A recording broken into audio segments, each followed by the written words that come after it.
WhatsApp guys, welcome back once again. So दोस्तों, आज की कहानी जो एक्सप्लेन करने जा रहे हैं उसका नाम है रिवेंज। कहानी शुरू होती है एक बीहड़ इलाके से, जिसके ऊपर हम एक चॉपर को उतरते हुए देखते हैं जो जाके एक पेंट हाउस पर लैंड करता है। और यहाँ हमारी मुलाकात रिचर्ड और जेनिफर से होती है।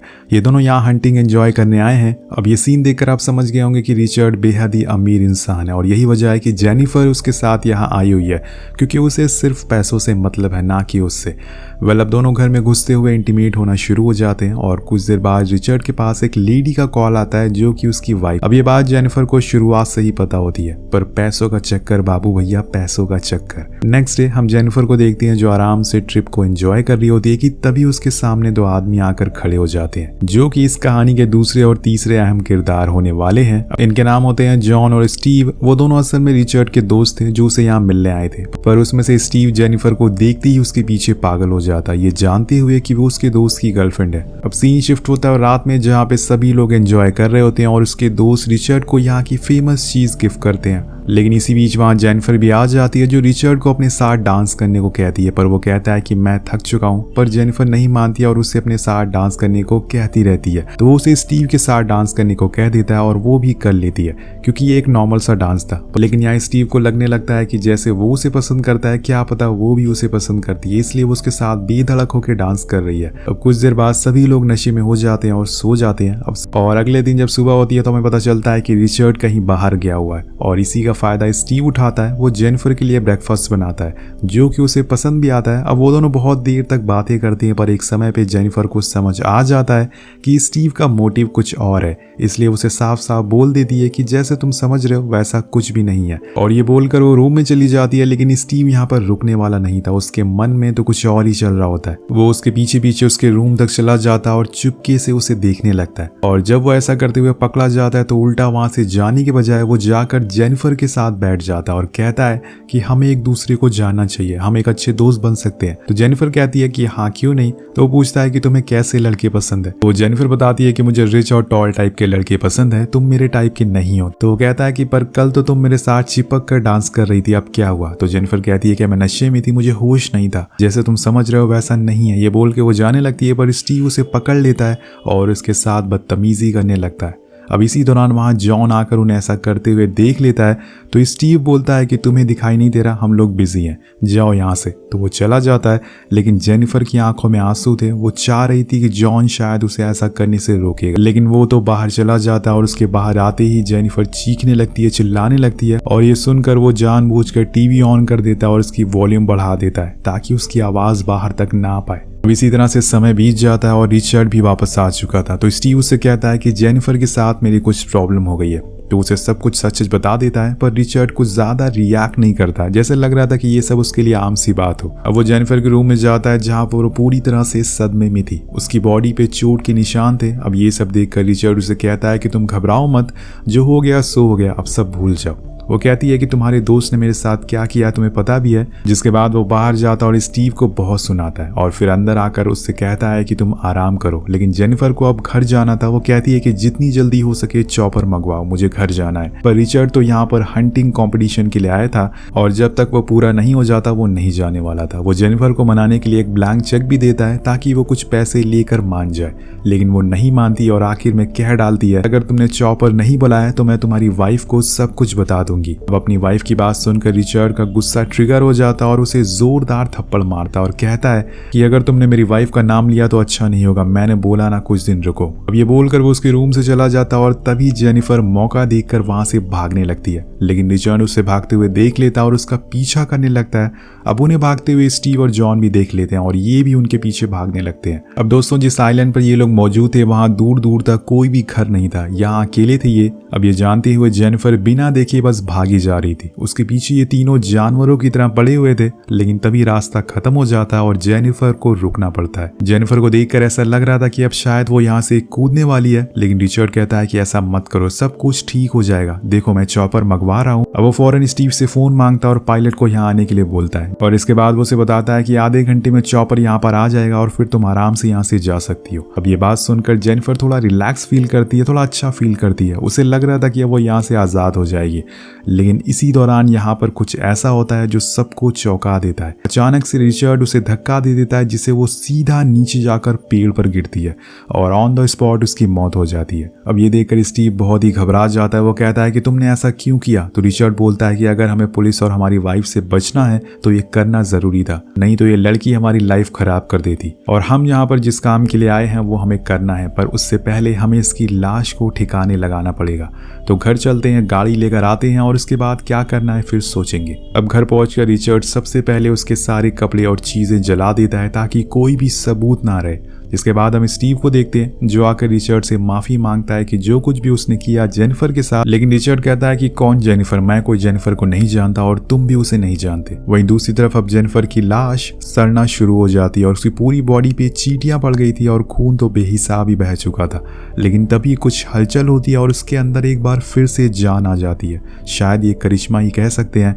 वो अपना हाथ हिला पा रही थी और उसके थोड़ी दूर पर उसका ही लाइटर पड़ा हुआ था। उस लाइटर से पेड़ में आग लगा देती है जिससे वो धीरे धीरे जल जाता है और कुछ देर बाद वो जमीन पर गिर जाती है। चौंकाने वाली बात ये थी कि वो अभी भी जिंदा है। ऊपर वाले ने उसमें फिर से जान डाल दी थी क्योंकि उसके साथ अन्याय हुआ था, पर यहाँ उसकी हालत बहुत ही ज्यादा खराब होती है। उसका आधा खून बह चुका था। पर इसी बीच उसे कुछ गाड़ियों की आवाज सुनाई देती है। दरअसल रिचर्ड और उसके दोस्त अब उसकी लाश को ठिकाने के लिए आ रहे थे और उसकी आवाज जेनिफर सुन लेती है तो वो बड़ी ही मुश्किल से एक चट्टान के नीचे जाकर छुप जाती है ताकि वो दिख ना सके।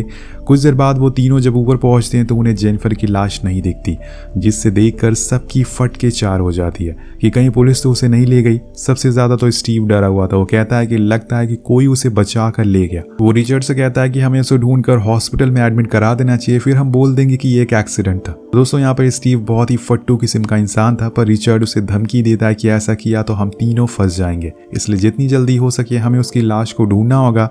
अब वो तीनों नीचे पहुंच जाते हैं, लेकिन यहाँ अब अंधेरा हो चुका था। वो चारों तरफ नजर घुमाते हैं, उन्हें वहां जेनिफर तो नहीं दिखती, पर खून के कई निशान जरूर दिख जाते हैं जो कि एक दिशा की तरफ जा रहे थे। अब तीनों उसके पीछे पीछे जाने लगते हैं तो उन्हें कुछ ही दूरी पर एक नदी मिलती है जहाँ पे एक निशान रुक जाते हैं, यानी कि यहीं से जेनिफर को कहीं ले जाया गया है। यहाँ रिचर्ड सेम वही गलती करता है जो हर मूवी में होती है। वो कहता है कि हमें अलग होना चाहिए जिससे हम उसे जल्दी ढूंढ पाएंगे। अब सारे लोग अपनी अपनी गाड़ियां लेके उसे ढूंढना शुरू कर देते हैं। वहीं हम जेनिफर की हल्की सी झलक देख पाते हैं जिससे ये साबित हो जाता है कि उसे कोई ले के नहीं बल्कि वो खुद वहां से उठकर गई है। लेकिन ये कैसे पॉसिबल हो सकता है कि कोई मर के भी जिंदा हो जाए। सीन शिफ्ट होता है जॉन पे, जो गाड़ी रोककर नदी के किनारे सूसू कर रहा था कि तभी उसके पीछे मौत बनकर जेनिफर खड़ी थी अपने बदले के इंतजार में, क्योंकि इसे टीवी तेज साउंड पर सुनने का बहुत ही शौक था और अब जेनिफर इसका शो बनाएगी। वो थोड़ी देर रुकती है जिसके बाद वो तुरंत उसके पास रखी बंदूक को उसके ऊपर ही तान देती है। अब ये देखकर वो घबरा जाता है। वो अपने दोस्तों को आवाज भी लगाता है पर वो उनसे काफी दूर होते हैं। अब यहाँ जेनिफर समय बर्बाद नहीं करती, वो सीधा उस पर शूट कर देती है, पर उसकी किस्मत खराब थी। वो गन लोड नहीं होती और जब तक वो लोड करती है जॉन उस पर हावी हो जाता है, जिसके बाद वो अपने दोस्तों को मैसेज भी कर देता है कि मैंने उसे पकड़ लिया। लेकिन यहाँ जेनिफर इतनी जल्दी हार मानने वालों में से नहीं था। वो उससे फाइट बैक करना शुरू हो जाती है और एक समय पे तो मारी भी जाती है क्योंकि जॉन ने उसे काफी समय तक पानी के अंदर दबा कर रखा हुआ था। लेकिन तभी उसे जॉन का चाकू मिल जाता और वो सीधा उसकी आंख पे वार करती है। उसकी एक आंख फोड़ देती है जिससे वो पहले तो तड़पता है और फिर बाद में उसी नदी में गिरकर मारा जाता है। जब जॉन उसके साथ गलत कर रहा था तो इसने उसे देखकर भी अनदेखा कर दिया था और इसीलिए उसने इसकी आंखें छीन ली। पर वहीं दूसरी तरफ स्टीव मन ही मन खुश हो रहा था कि चलो जान बच गई, कम से कम जेनिफर को अपने सामने मार कर मैं तसल्ली ले लूंगा। लेकिन यहाँ उसे पता नहीं था कि जेनिफर अब उसके ही पीछे आ रही है और इसे कैसे मारेगी इसे जरा भी अंदाजा नहीं है। अब यहाँ जेनिफर को जॉन की बाइक मिल जाती है तो वो दूर यहाँ से चली जाती है ताकि आगे का प्लान बना सके। वो एक गुफा में जाकर थोड़ा सा आराम करने का सोचती है, लेकिन अभी भी उसके पेट में वो लकड़ी घुसी हुई थी जिस वजह से उसे बहुत ही दर्द होना शुरू हो जाता है और मुझे समझ नहीं आ रहा है कि ये लड़की अभी तक जिंदा कैसे है। वो कोशिश करती है कि उसे बाहर निकाल दे, लेकिन ऐसा वो कर नहीं पाती। कुछ देर बाद वो जॉन की गाड़ी से उसका बैग लेके आती है जिसमें उसे एक बियर की बोतल मिलती है, कुछ खाने को भी मिल जाता है जिससे कि यहाँ पर उसकी भूख मिट जाती है। और इसी दौरान उसके दिमाग में कुछ दिन पहले रिचर्ड की कही बात याद आती है, जब उसने उसे एक ड्रग दिया था जिसका एक टुकड़ा उसने अपने गले के लॉकेट में डाल लिया था और अब वो समय आ गया कि वो उसे खा कर देखे कि आखिर वो ड्रग क्या करता है। तो उसे हाथों में ले लेती है और खा लेती है। पहले तो कुछ नहीं होता, लेकिन कुछ देर बाद उसके कानों में अजीब सी आवाजें सुनाई देती है जैसे कोई उसके आसपास चीख रहा हो और वो फौरन बंदूक उठा लेती है, पर वहां कोई भी नहीं होता है।